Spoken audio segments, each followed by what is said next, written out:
கர்த்தருக்குள் பிரியமானவர்களே, ஜூலை 26 இன்றைய பனித்துளிகளின் தலைப்பானது உண்மை நன்மையை தரும். வசனம் நீதிமொழிகள் 19வது அதிகாரம் 22வது வசனம்.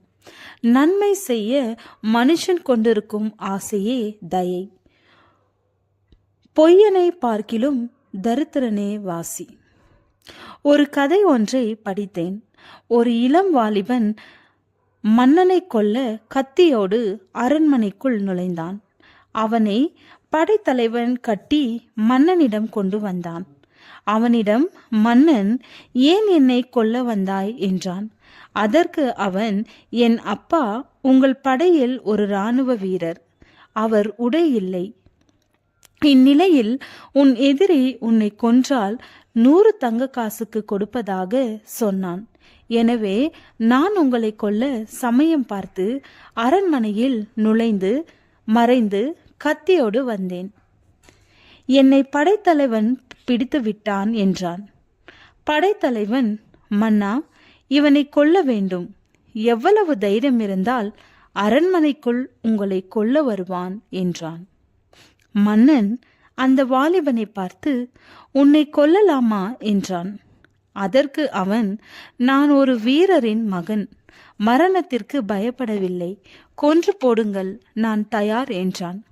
மேலும் என்னை கொல்வதற்கு முன் என் அம்மாவை ஒரு முறை பார்த்துவிட்டு வருகிறேன், அதற்கு மட்டும் அனுமதியுங்கள் என்றான்.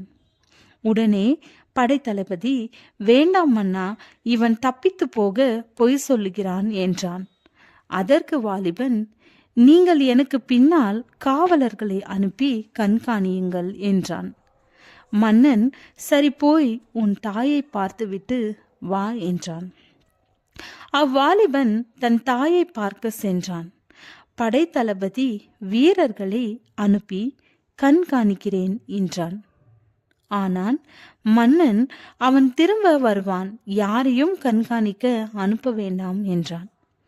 அடுத்த நாள் அரண்மனை தர்பாரில் இருந்தபோது அரண்மனை காவலாளி மன்னனிடம் வந்து, ஒரு இளம் வாலிபன் உங்களை பார்க்க வேண்டும் என்று வெளியே நிற்கிறான் என்றான்.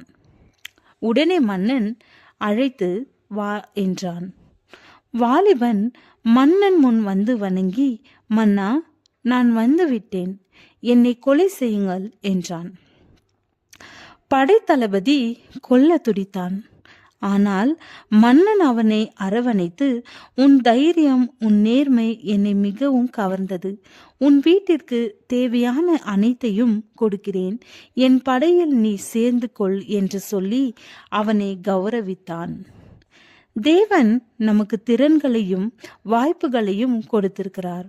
முடிந்தவரை நியாயமாக சம்பாதித்து பிறகு பகிர்ந்து கொள்ளலாம். கேயாசி எலிசாவிடம் பொய் சொன்னான். நாகமானிடம் பொய் சொல்லி பொன்னும் பொருளும் வாங்கினான். பொய்யினால் அழிவை தேடிக் கொண்டான். ஆகவே நாம் ஏழையாயிருந்தாலும் உண்மையாயிருந்தால் தேவன் நம்மை ஆசீர்வதிப்பார். ஜெபம்.